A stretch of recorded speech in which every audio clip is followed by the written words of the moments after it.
कि वैसे राजनीतिक दल जो इस बात की उम्मीद लगाए बैठे हैं कि झारखंड के उम्मीदों के प्रतिनिधित्व करने वाले दलों को अपने ताकत और पैसे के बुनियाद पर नेस्तनाबूद करेंगे, उन लोगों को यह जवाब देना चाहता हूं कि झारखंड के 32,627 गांवों में आजसू के कार्यकर्ता हैं और जिस दिन भी दीपक जलाने की बात आएगी आजसू के कार्यकर्ता जलाएंगे और झारखंड को रोशन करके दिखाएंगे। आज हमसे कई सवाल किया जाएगा कि क्या राजनीति में विचारों की नैतिकता मर गई, क्या राजनीति में विचारों की कोई प्रासंगिकता नहीं रही, आखिर लोग क्यों कहीं से कहीं पर जाते हैं।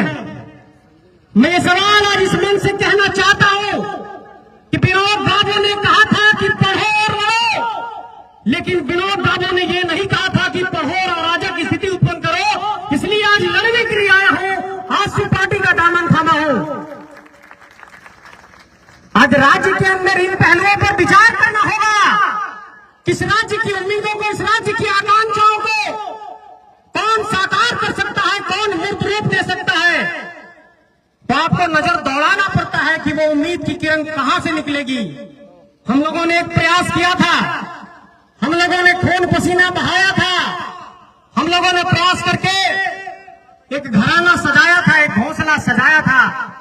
लेकिन इस मंच में बड़ी बुलंद आवाज से मैं ये कहना चाहता हूं कि किसी भी राजनीति में सामूहिकता का भाव होना चाहिए, सबको साथ लेकर चलने का भाव होना चाहिए। और केंद्रीय सभा में भटिंडा के वाटरफॉल में ये सजी हुई मंच इस बात की गवाही है कि पूरे झारखंड राज्य का प्रतिनिधित्व और उम्मीद इस मंच पर बैठा है। इसलिए इस मंच को आज हमने चुना है। मुझसे ये कई सवाल किए जाएंगे कि आपने तो उम्मीदों की एक आवाज जगाई थी, फिर आपने आजसू का दामन क्यों थामा। तो सवाल किया जाएगा, उससे पहले यह जवाब मैं देना चाहता हूं कि आजसू वही पार्टी है कि जब झारखंड राज्य की परिकल्पना को साकार करने की बारी आई थी तो किसी जीप के ट्रैकर पर चढ़कर स्वदेश में तो ये आंदोलन करने जाते थे। और इस बात का ऐलान करना चाहता हूं कि मेरी प्रतिबद्धता अपने राज्य के लिए है, झारखंडी माटी के लिए है, इस बिरसा मुंडा की माटी के लिए है, विनोद बाबू की माटी के लिए है, निर्मल महतो की माटी के लिए है, तिलका मांझी के लिए है, नीलांबर पतांबर के लिए है, सिद्धोक कानू के लिए है, शेख भिखारी के लिए है, नादिर अली के लिए है, जयमंगल पांडे के लिए है। मेरा ना कोई अब व्यक्तिगत लक्ष्य होगा, ना ही कोई व्यक्तिगत महत्वाकांक्षा होगी।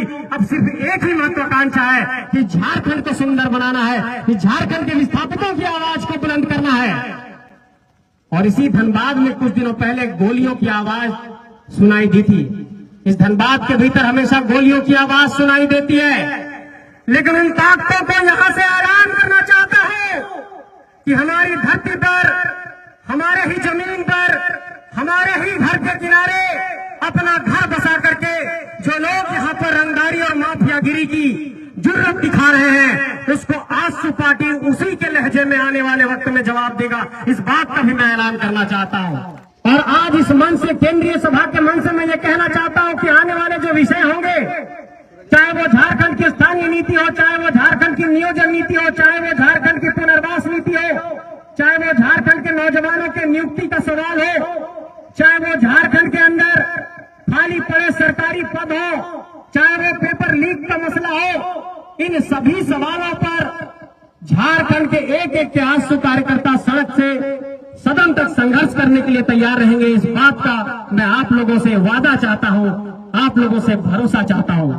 अभी की जो सरकार है वो हमारी बहनों को पैसा दे रही है, तात्कालिक तौर पर ये लाभ पहुंचा सकता है, लेकिन मैं ये कहना चाहता हूं कि नीतियों के आधार पर किसी सरकार का मूल्यांकन होना चाहिए। आज किसी गांव के लड़के को भी सीएम बनाएंगे, बोलेंगे पैसा बांट दो, 25-2500 रुपया, वो भी बांट सकता है। ये पॉलिसी नहीं हुई।